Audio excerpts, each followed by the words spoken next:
Hello again, friends and loyal Wolfpack members. Chaos Wolf here, and welcome back to the Engineers 2.1 Beta 2. Now, I'm here in the Chelbin service station here in Wolf 397, and the reason I am here is, first of all, we want to go and have a look at our Engineers panel. And we're planning to go and have a look at this guy, Tod The Blaster McQuinn. Now, as we can see, I have gotten most of the requirements already done to go and meet him, but now all I need to do is go and fulfill my initial contract by providing 1,000 credits worth of bounty vouchers. Now, I'm not 100% certain if I need to hand these in to a local station or if I need to go and actually land with him and hand them to him. Either way, we're going to go and try handing them to him first.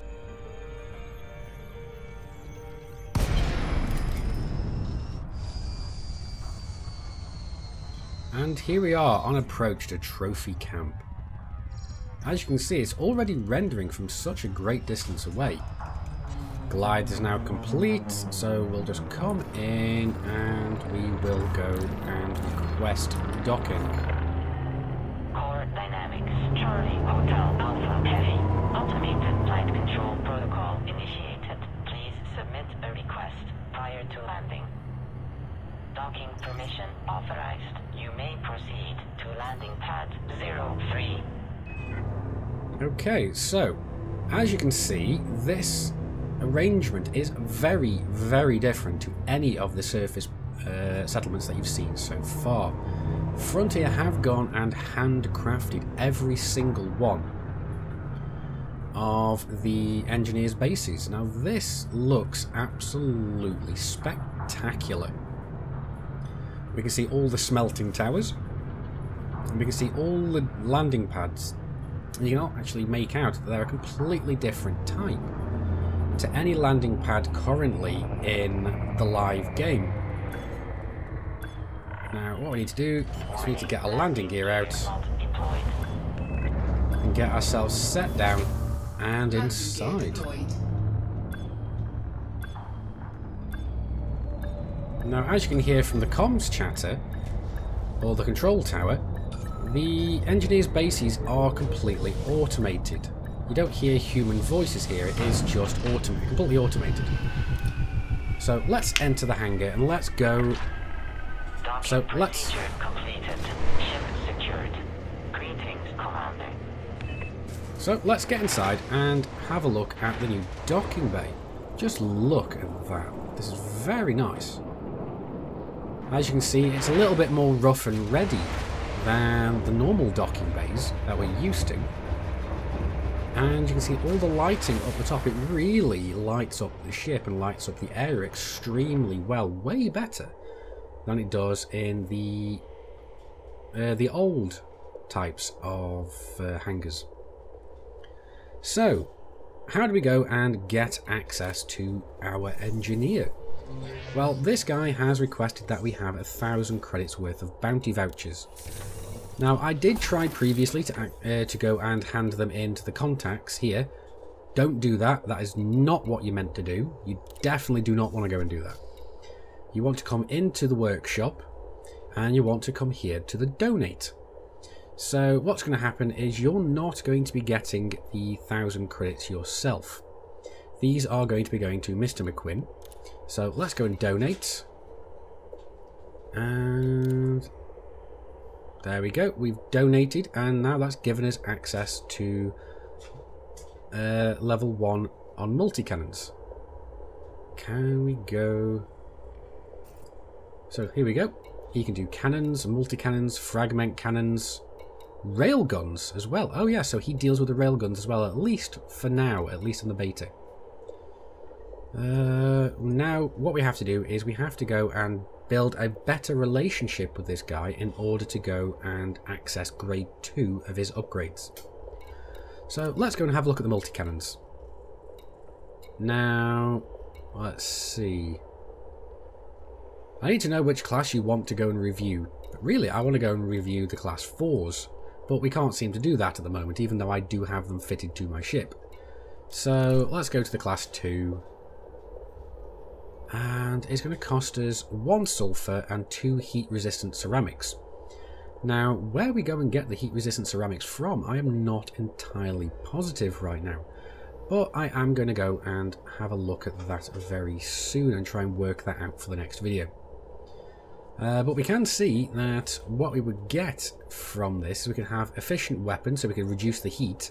It would reduce the damage per second and the fire rate and the overall damage. Actually, the overall damage may even go up. It has a potential to go up, but the rate of fire and the damage per second would go down. So, overall, it would be a more positive effect than negative. So, there's efficient weapons. You can go all the way to class 5 for that. Let's go down. High capacity magazine. What does this do? It increases the ammo clip size from anything from 10% to 61%. Ammo maximum, anything from the same. And mass goes up, reload time goes up, and power draw goes up. So that's kind of interesting. This would be great for if you wanted to go and have ammo-based, just basically a pure ammo-based build, and you don't want to go back to reload as often. I mean, let's go and see how much this would go with the class 5. Holy crud, that could go anything up to 100% bigger. But obviously we're going to be getting massive drawbacks in mass reload time and power draw. But at the very least, we're not going to be losing losing rate of fire and so on. Lightweight mount, what does this do? Reduces the weight, the mass of it, so you'll be able to jump further. This would be great for exploration builds and perhaps making your combat ships more efficient at jumping. It reduced the integrity, so they damage easier. Damage per second would go down a little bit, and so would the damage. Let's have a look at see what it would do with this one. So 5% potentially down, anything from 0 to 5. Integrity goes from 61 to 40% down, and mass goes from 40 to 90% down. So that's not bad. That would be great for exploration builds. Especially when you have the autofield maintenance units to be able to keep yourself going. And here we go. The pièce de résistance, we can go for overcharged weapons. Well, I'll say the pièce de résistance. There's actually more. What does this do? This upgrades the damage per second by anything from 1 to 26%. Damage from 10 to 20%. But it does reduce your power. It will, well, increase your power draw, reduces your rate of fire potentially. It may actually go and increase your rate of fire depending on how lucky you get. It will reduce your, well, increase your jitter, which means it's going to be less accurate. It's going to wobble around a lot more when it's trying to lock on, and it is going to increase your thermal load. But let's have a look at the class 5. Well, the grade 5. So the grade 5 is actually not bad at all. It's going to massively upgrade your damage per second. Well, all the way around. It's going to massively have a negative effect on your power distributor, but it's going to have no effect on your rate of fire. So if you can go for this one, I would completely. What do we need? Zirconium. I have 3 of them. I'd need conductive polymers and modified embedded firmware, and a commodity reinforced mounting plate. Okay, so where do we get those? That is the interesting question. And we all should also have the short range blaster. Now what the hell does this do? Maximum range, reduces your maximum range, ups your damage per second, ups your damage. 50-50 on whether you have more or less power distributor draw. So that's going to be very interesting. So this seems like mostly positive, and it just means that you're pretty much just sawing off your barrel. It's like a sawing off shotgun almost. Let's have a look at the sturdy mount. Now obviously it's just to put your mass up and your integrity way up. So that's going to be really interesting. Ooh, sturdy mount all the way up to the top gives you even more armor piercing. Wow, so that has extremely positive effects and just upgrades your, well, ups your mass. So it does go to show that a lot of these recipes do have a really good, massively positive effects. They're not all completely random, so I'm happy to see this, especially that the class 5 ones are mostly positive than anything else. I mean, yes, we're going to get positives on everything apart from the distributor draw on this one, so that's going to be really interesting. And I'm really looking forward to trying this out. Now, I am wondering whether or not we get to choose what kind of secondary effect we get, or whether it's going to be random. It would be nice to have it be chosen, but then again, it would kind of lead more into the min-maxing of ships. So the random nature, I suppose, does help to combat this, but it is just frustrating anyway. But anyway, as I cannot actually go and do anything here, what we're going to go and do is we're going to go back and have a look into the outfitting department, because apparently these guys have some unique modules which you can't get anywhere else. Now, I'm assuming this guy's got some kind of hard points. So let's go and have a look in the shop.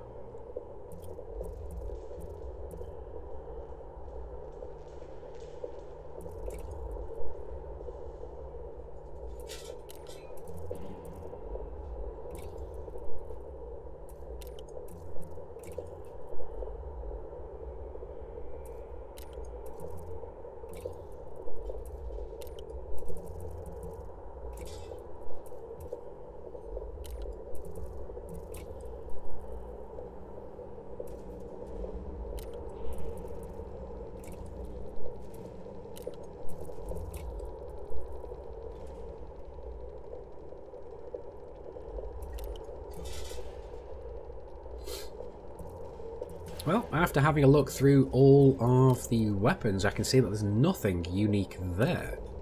So let's have a look at the utility mounts. Let's see if there is anything here. Nope, they have nothing in stock for utility mounts. Core internals, let's have a look here. Nothing in stock. Optional internals. Let's go and have a look at one of my open internals. Now, let's see.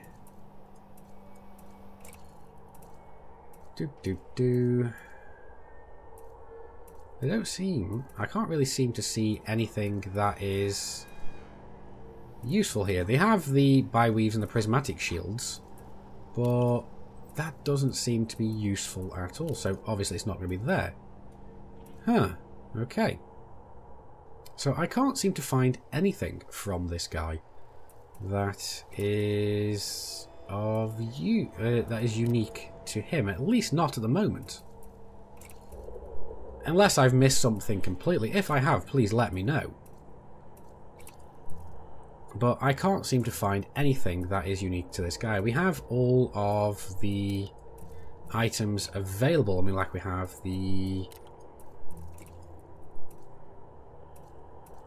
all of the power play weapons that are available constantly. But beyond that, I can't see anything that is unique to this guy. I would have thought frag cannons maybe, or even something, but no, I can't seem to find anything that is unique to this. Now, maybe... let's have a look at the core internals. No, he doesn't have anything to do with alloys, so oh well. Nothing we can find from him. But overall, he has some very, very nice modules. And I'm really looking forward to...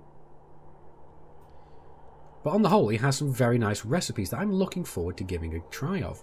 I just need to go and find some of the materials. But anyway, guys, I hope you've enjoyed this video and given you a bit of a... so let's do that.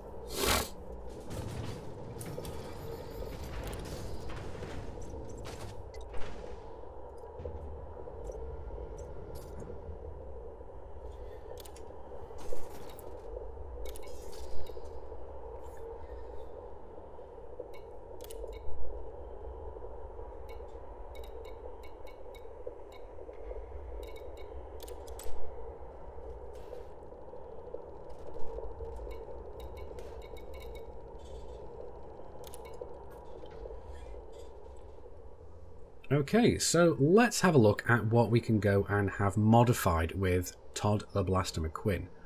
I can have a look at everything we can have modified. We've got cannons, multi-cannons, fragment cannons, and railguns. That's what he deals with at the moment. Now, I'm not sure whether the cannons and railguns are going to stay with him or whether or not they're going to be moved off to another engineer when Horizon Engineers actually goes live, because a lot of stuff isn't actually being... well, a lot of the engineers aren't being released in the beta. So we can go into the multi-cannons. We can go then and choose which multi-cannon we want to go and modify. So we can go here, have a look at what we can go and get done. Now we can have anything from the efficient weapons, high capacity magazine, lightweight mount, overcharged weapons, short range blaster and sturdy mounts. Now let's have a look. Efficient weapons. They can go... thermal load gets a lot better, so this is going to be great for stealth builds. So the thermal load gets reduced quite considerably. On tier 1 and go anything up to 50% lower thermal output. So that's awesome. The problem is the damage per second is going to go down anything from 24 to 3%. Rate of fire is going to go down from anything from 20 to 8%, and the damage per shot can either go up or down. That's almost a 50-50 chance. But as you go up, you can see that these stats do change. Having a look at the most efficient one, you can see that you get almost from anything from a 50 to a 90% reduction in thermal load. And that is huge. You can pretty much almost never go out of...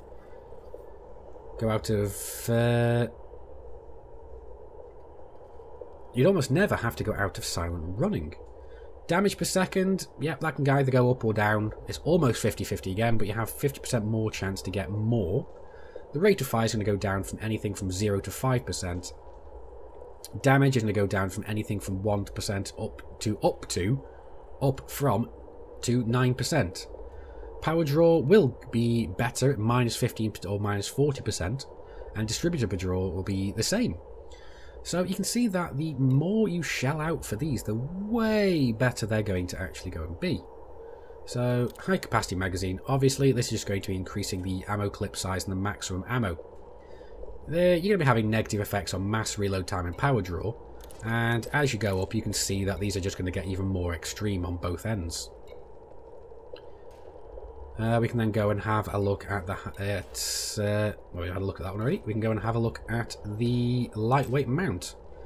Now this is just going to reduce the mass, but it's going to also reduce the integrity, damage per second, and damage. So it's good to see here that your damage per second is a solid 1% minus, so you're not going to have any variation on this at all. But changing these all the way to the class 5, you can see that it changes massively. The mass goes down from anything from -40 to -90%. That is huge. The integrity is from -61 to -40%, and yeah, it's just... this is almost complete positives. Now obviously the integrity is going to go down, so it's going to get damaged a lot easier. But the damage per second is going to go down only a little bit. And the damage overall is only going to go down a little bit. And you have the chance to go down absolutely nothing. So that would be awesome. Imagine if you get really lucky, have the -90% weight, only -40% integrity, only -1% damage per second, and no change here at all. That would be insane. That would be the ultimate exploration weapon. Because, let's not forget, we're getting enemies out in the black at some point in the future. So, going out with weapons is going to be almost mandatory. But, anyway, what else can we go for? We can go for overcharged weapons.